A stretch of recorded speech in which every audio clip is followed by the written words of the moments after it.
ياسين والقرآن الحكيم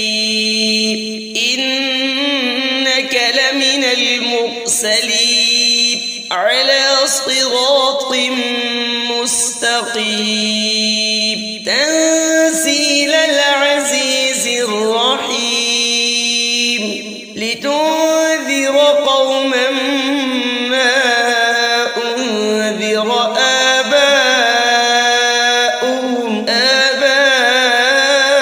آباؤهم فهم غافلون لقد حق القول على أكثرهم فهم لا يؤمنون إنا جعلنا في أعناقهم أغلالا فهي إلى الأذقان فهم مقمحون وجعلنا من بين أيديهم سدا ومن خلفهم سدا فأغشيناهم فهم لا يبصرون وسواء عليهم أأنذرتهم أم لم تنذرهم لا يؤمنون إنما تنذر من اتبع الذكر وخشي الرحمن بالغيب فبشره بمغفرة وأجر كريم إنا نحن نحيي الموتى ونكتب ما قدموا وآثارهم وكل شيء أحصيناه في إمام مبين واضرب لهم مثلا أصحاب القرية إذ جاء المرسلون إذ أرسلنا إليهم اثنين فكذبوهما فعززنا بثالث فقالوا إنا إليكم مرسلون قالوا ما أنتم إلا بشر مثلنا وما أنزل الرحمن من شيء إن أنتم إلا تكذبون قالوا ربنا يعلم إنا إليكم لمرسلون وما علينا إلا البلاغ المبين قالوا إنا تطيرنا بكم لئن لم تنتهوا لنرجمنكم وليمسنكم منا عذاب أليم قالوا طائركم معكم أئن ذكرتم بل أنتم قوم مسرفون وجاء من أقصى المدينة رجل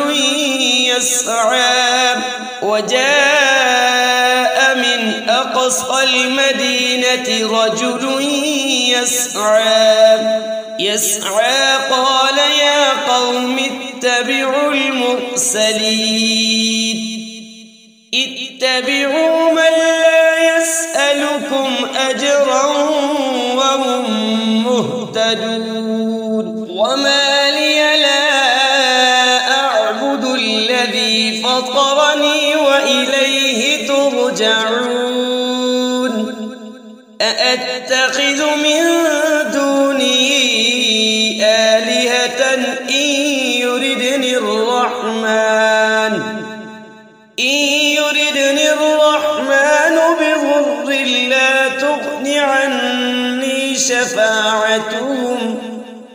شفاعتهم شيئا ولا ينقذون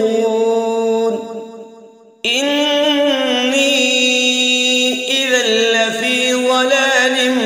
مبين إني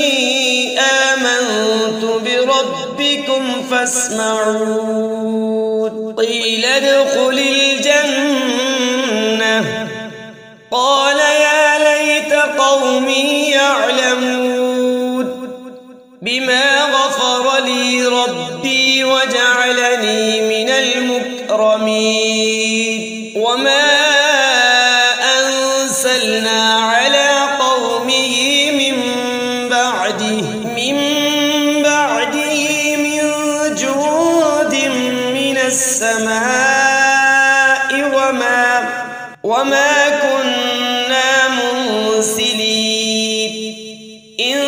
كانت إلا صيحة واحدة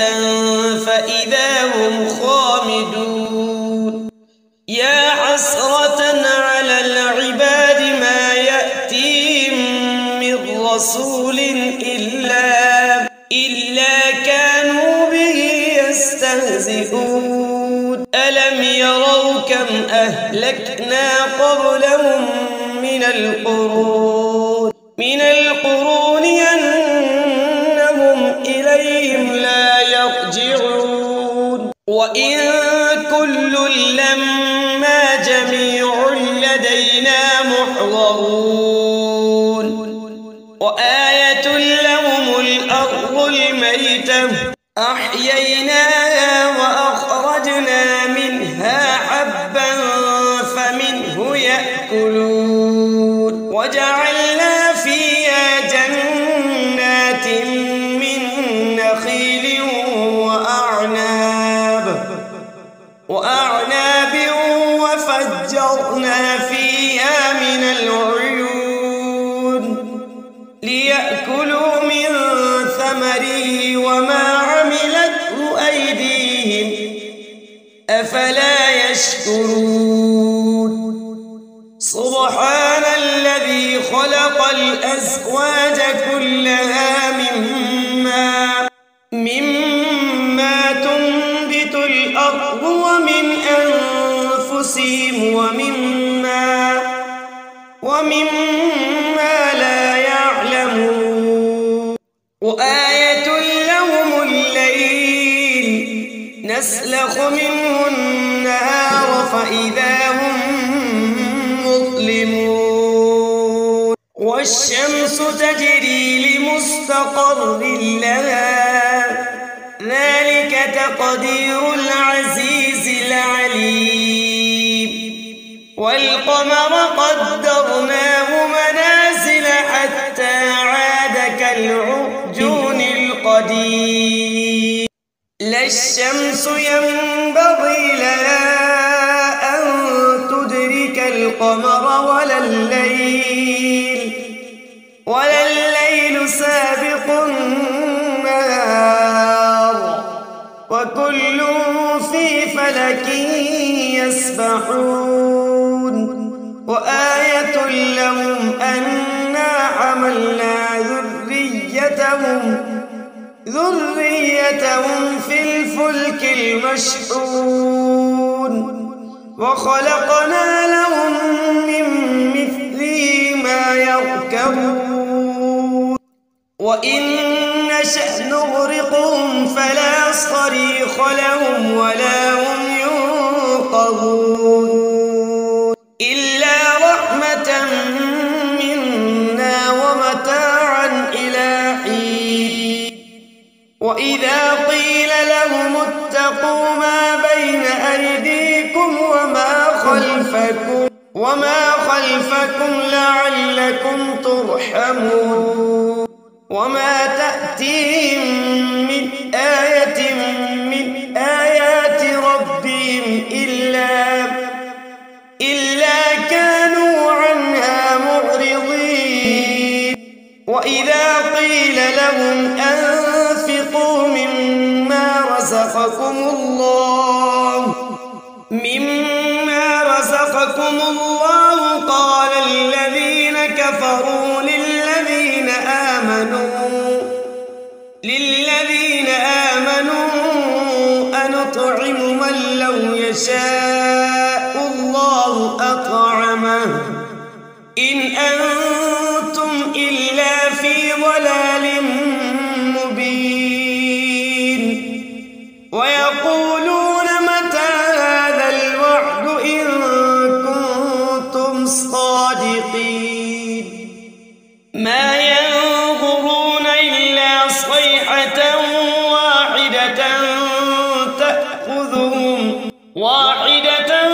تأخذهم وهم يخصمون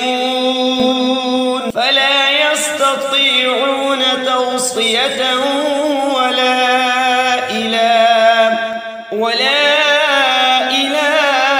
أهلهم يرجعون ونفخ في الصور فإذا هم من الأجداث إلى ربهم ينسلون قالوا يا ويلنا من بعثنا من مرقدنا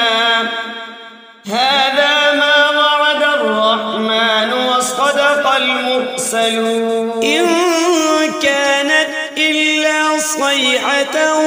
واحدة فإذا هم جميع لدينا محضرون اليوم لا تظلم نفس شيئا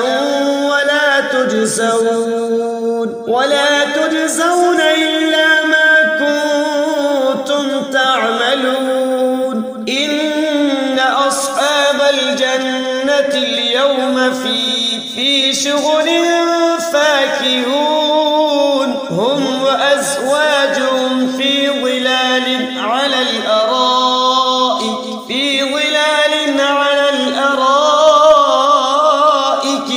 متكئون لهم فيها فاكهة ولهم ما يدعون سلام قولا من رب رحيم وامتازوا اليوم أيها المجرمون ألم أعهد إليكم يا بني آدم ألا تعبدوا الشيطان إنه لكم عدو مبين وأن اعبدوني هذا صراط مستقيم ولقد أضل منكم جبلا كثيرا أفلم تكونوا تعقلون هذه جهنم التي كنتم توعدون اصلوها اليوم بما كنتم تكفرون اليوم نختم على أفواههم وتكلمنا أيديهم وتشهد أرجلهم بما كانوا يكسبون ولو نشاء لطمسنا على أعينهم فاستبقوا الصراط فأنى يبصرون ولو نشاء لمسخناهم على مكانتهم فما استطاعوا مضيا ولا يرجعون ومن نعمره ننكسه في الخلق أفلا يعقلون وما علمناه الشعر وما ينبغي له إن هو إلا ذكر وقرآن مبين لينذر من كان حيا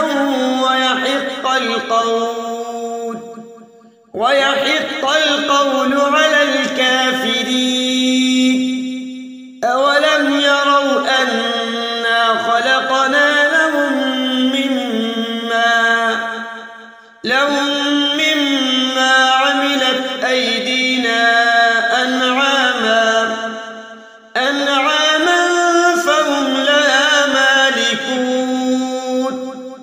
وذللناها لهم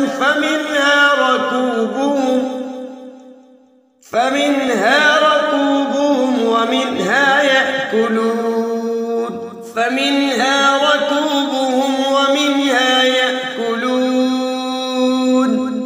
ولهم فيها منافع ومشارب أفلا يشكرون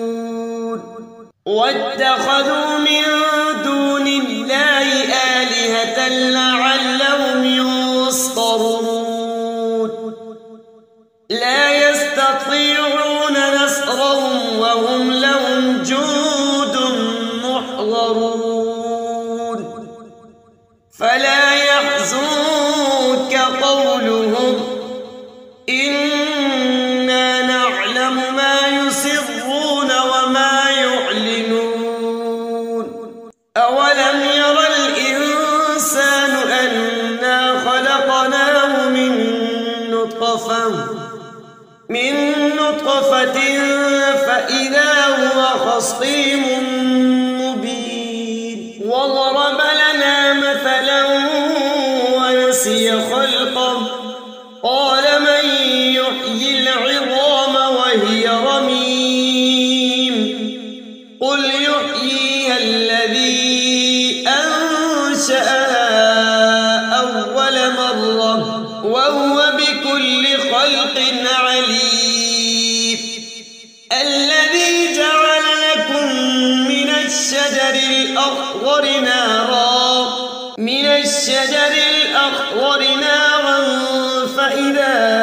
أنتم منه توقدون أوليس الذي خلق السماوات والأرض بقادر على أن يخلق مثلهم بلى وهو الخلاق العليم إنما أمره إذا أراد شيئا أن يقول له كن فيكون فسبحان الذي بيده ملكوت كل شيء وإليه ترجعون بسم الله الرحمن الرحيم الرحمن علم القرآن خلق الإنسان علمه البيان الشمس والقمر بحسبان والنجم والشجر يسجدان والسماء رفعها ووضع الميزان ألا تطغوا في الميزان وأقيموا الوزن بالقسط ولا تخسروا الميزان والأرض وضعها للأنام فيها فاكهة والنخل ذات الأكمام والحب ذو العصف والريحان فبأي آلاء ربكما تكذبان خلق الإنسان من صلصال كالفخار وخلق الجان من مارج من نار فبأي آلاء ربكما تكذبان رب المشرقين ورب المغربين فبأي آلاء ربكما تكذبان مرج البحرين يلتقيان بينهما برزخ لا يبغيان فبأي آلاء ربكما تكذبان يخرج منهما اللؤلؤ والمرجان فبأي آلاء ربكما تكذبان وله الجوار المنشآت في البحر كالأعلام فبأي آلاء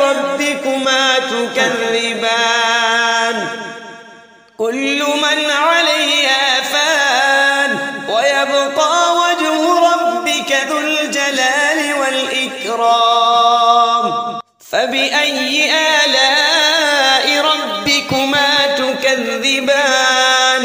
يسأله من في السماوات والأرض كل يوم هو في شأن فبأي آلاء ربكما تكذبان سنفرغ لكم أيها الثقلان فبأي آلاء ربكما تكذبان يا معشر الجن والإنس إن استطعتم أن تنفذوا من أقطار السماوات والأرض فانفذوا لا تنفذون إلا بسلطان فبأي آلاء ربكما تكذبان يرسل عليكما شواظ من نار ونحاس فلا تنتصران فبأي آلاء ربكما تكذبان فإذا انشقت السماء فكانت وردة كالدهان فبأي آلاء ربكما تكذبان فيومئذ لا يسأل عن ذنبه إنس ولا جان فبأي آلاء ربكما تكذبان يعرف المجرمون بسيماهم فيؤخذ بالنواصي والأقدام فبأي آلاء ربكما تكذبان هذه جهنم التي يكذب بها المجرمون يطوفون بينها وبين حميم آن فبأي آلاء ربكما تكذبان ولمن خاف مقام ربه جنتان فبأي آلاء ربكما تكذبان ذواتا أفنان فبأي آلاء ربكما تكذبان فيهما عينان تجريان فبأي آلاء ربكما تكذبان فيهما من كل فاكهة زوجان فبأي آلاء ربكما تكذبان متكئين على فرش بطائنها من استبرق وجنى الجنتين دان فبأي آلاء ربكما تكذبان فيهن قاصرات الطرف لم يطمثهن إنس قبلهم ولا جان فبأي آلاء ربكما تكذبان كأنهن الياقوت والمرجان فبأي آلاء ربكما تكذبان هل جزاء الإحسان إلا الإحسان فبأي آلاء ربكما تكذبان ومن دونهما جنتان فبأي آلاء ربكما تكذبان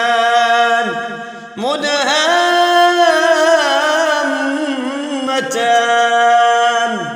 فبأي آلاء ربكما تكذبان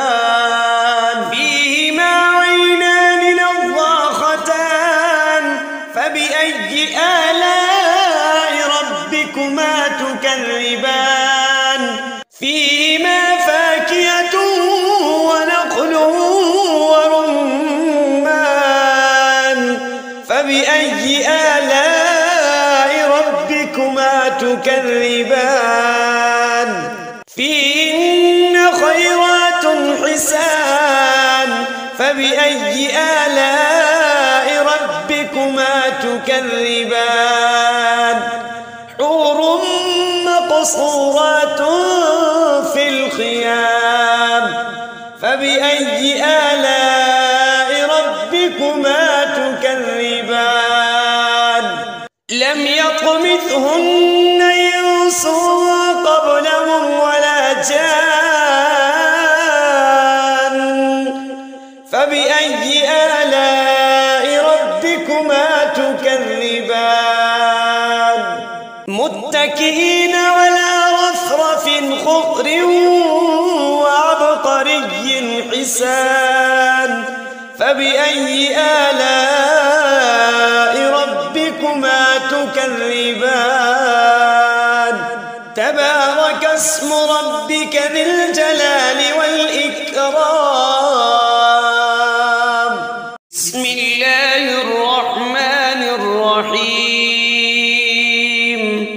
تبارك الذي بيده الملك وهو على كل شيء قدير الذي خلق الموت والحياة ليبلوكم أيكم أحسن عملا وهو العزيز الغفور الذي خلق 7 سماوات طباقا ما ترى في خلق الرحمن من تفاوت فارجع البصر هل ترى من فطور ثم ارجع البصر كرتين ينقلب إليك البصر خاسئا وهو حسير ثم ارجع البصر كرتين ينقلب إليك البصر خاسئا وهو حسير ولقد زينا السماء الدنيا بمصابيح وجعلناها رجوما للشياطين وأعتدنا لهم عذاب السعير وللذين كفروا بربهم عذاب جهنم وبئس المصير إذا ألقوا فيها سمعوا لها شيقا وهي تفور تكاد تميز من الغيظ كلما ألقي فيها فوج سألهم خزنتها ألم يأتكم نذير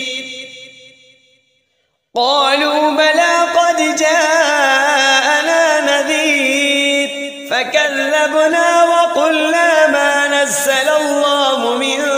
شيء إن أنتم إلا في ضلال كبير وقالوا لو كنا نسمع أو نعقل ما كنا في أصحاب السعير فاعترفوا بذنبهم فسحقا لأصحاب السعير إن الذين يخشون ربهم بالغيب لهم مغفرة وأجر كبير وأسروا قولكم أو اجهروا به إنه عليم بذات الصدور ألا يعلم من خلق وهو اللطيف الخبير هو الذي جعل لكم الأرض ذلولا فامشوا في مناكبها وكلوا من رزقه وإليه النشور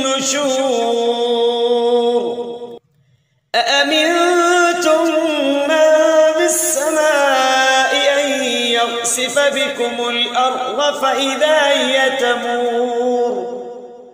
أم أمنتم من في السماء أن يرسل عليكم حاصبا فستعلمون كيف نذير ولقد كذب الذين من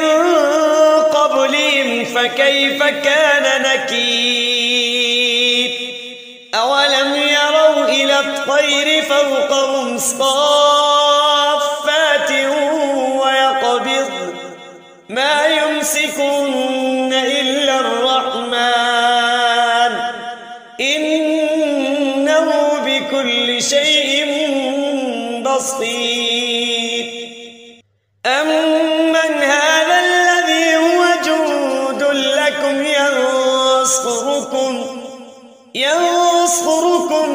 من دون الرحمن إن الكافرون إلا في غرور أمن هذا الذي يرزقكم إن أمسك رزقه بل لجوا في عتب ونفور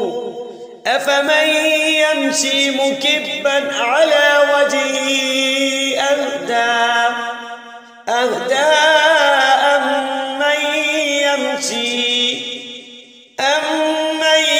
يمشي سويا على صراط مستقيم قل هو الذي أنشأكم وجعل لكم السمع والأبصار والأفئدة قليلا ما تشكرون قل هو الذي ذراكم في الأرض وإليه تحشرون ويقولون متى هذا الوعد إن كنتم صادقين قل إنما العلم عند الله وإنما أنا نذير مبين فلما رأوه زلفة سيئت وجوه الذين كفروا وقيل هذا الذي كنتم به تدعون قل أرأيتم إن أهلكني الله ومن معي أو رحمنا فمن يجير الكافرين من عذاب أليم قل هو الرحمن آمنا به وعليه توكلنا فستعلمون من هو في ضلال مبين قل أرأيتم إن أصبح ماؤكم غورا